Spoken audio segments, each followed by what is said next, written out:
sini ingin mempresentasikan atau ingin tentang tugas 1 yaitu dengan materi contoh soal hingga pertemuan dan mata pelajaran statistik dan probabilitas. Di sini ada pertemuan 1 yaitu diketahui sebaran populasi yang berjumlah 200 menyebar sebagai berikut: untuk A50, untuk B80, untuk C70, sedangkan besaran anggota sampel 60. Tentukan banyaknya sampel yang harus diambil. B. Banyaknya sampel masing-masing tiap bagian. Jawabannya yaitu untuk bagian A, banyak sampel yang harus diambil yaitu A plus B plus C plus 15 sama dengan 15 plus 24 plus 21 sama dengan 21 orang.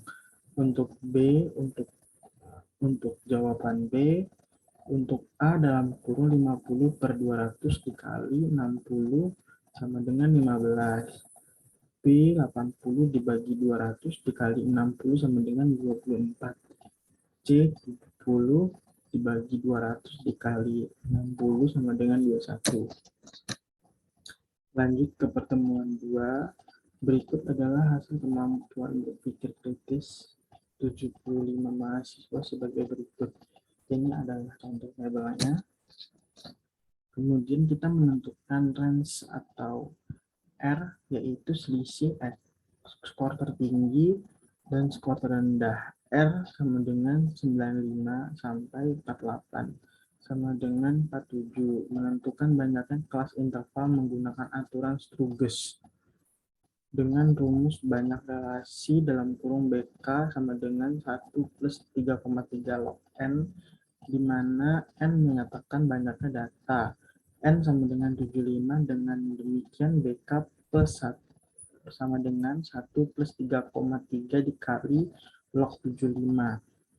Hasilnya 1 plus 3,3 dikali 1,8751 sama dengan 719. Banyaknya data diperoleh melalui proses membilang, maka ada dua kemungkinan, BK sama dengan 7 atau 8.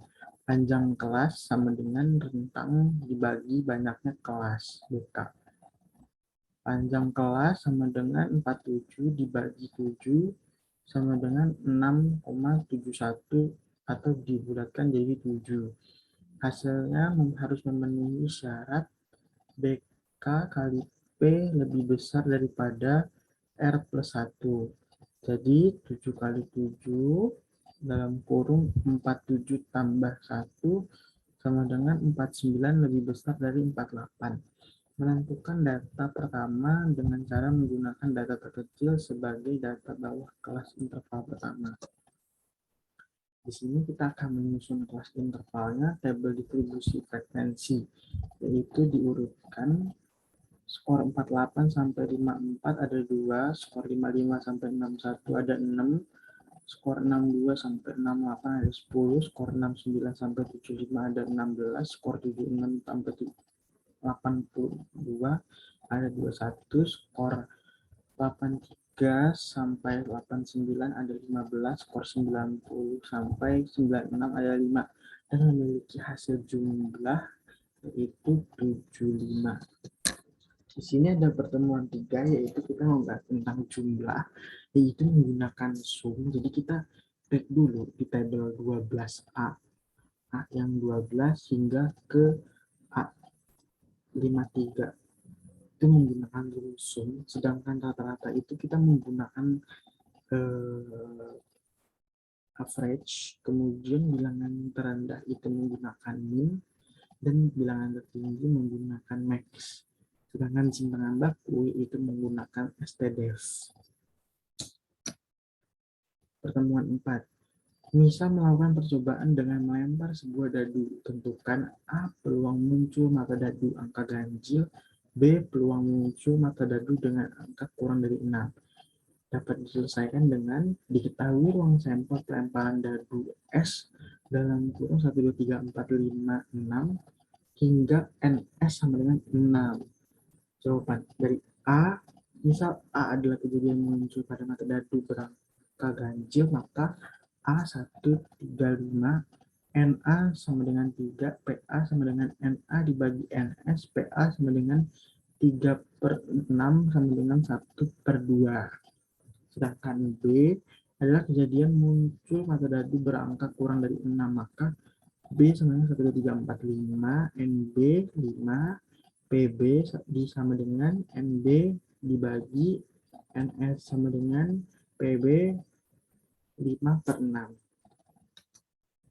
Pertemuan 5 itu, PT Gunung Sari ingin membuat kelas mutu baru untuk mangga, yaitu mutu super. Mutu ini merupakan 12,5% dari mutu buah mangga terbaik. Rata-rata buah mangga tersebut ini adalah 350 gram dengan standar deviasi 50 gram. Berapa jumlah mangga minimal untuk bisa masuk ke dalam kelas mutu super tersebut? Jadi kita mesti tahu yaitu 12,5% terbaik. Daerah di bawah kurva normal dengan luas 0,125 ingin luas di daerah atas X sama dengan 350 adalah 0,5, sehingga daerah X min X1 adalah 0,5 dikurang 0,125 sama dengan 0,375. Nilai P0 sama dengan 0,75. Untuk mencari nilai Z dari 0,375 dapat dicari di tabel kurva normal. Nilai Z untuk 0,35, 0,375 adalah 1,15. Dalam tabel dinyatakan 0,3749 diambil yang mendekati.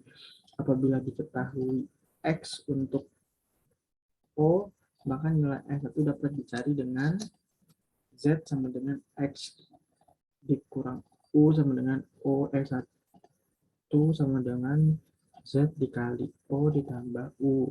X1 115 dikali 50 ditambah 350, X sama dengan 57,5 dikali ditambah 350. X sama dengan 407,5. Jadi berat buah mangga minimal termasuk ke kelas super adalah 407,5 gram. Di sini kita akan contoh soalnya yaitu cara mencari menggunakan snowball data, yaitu seorang peneliti ingin mewawancarai imigran yang tidak memiliki dokumen di Belanda. Misalnya ia ingin mewawancarai beberapa individu yang dapat ia temukan di awal. Kemudian beberapa individu di awal tadi menjadi agen untuk membantu penelitian mendapatkan individu lain yang merupakan imigran tanpa dokumen di Belanda. Proses ini nantinya akan membuat sampel menjadi lebih banyak dan lebih spesifik. Penelitian ini bisa mengembangkan penelitian hingga mendapatkan jumlah sampel yang sesuai dengan kebutuhan. Oke, sekian dari saya pada presentasi kali ini. Saya ucapkan terima kasih.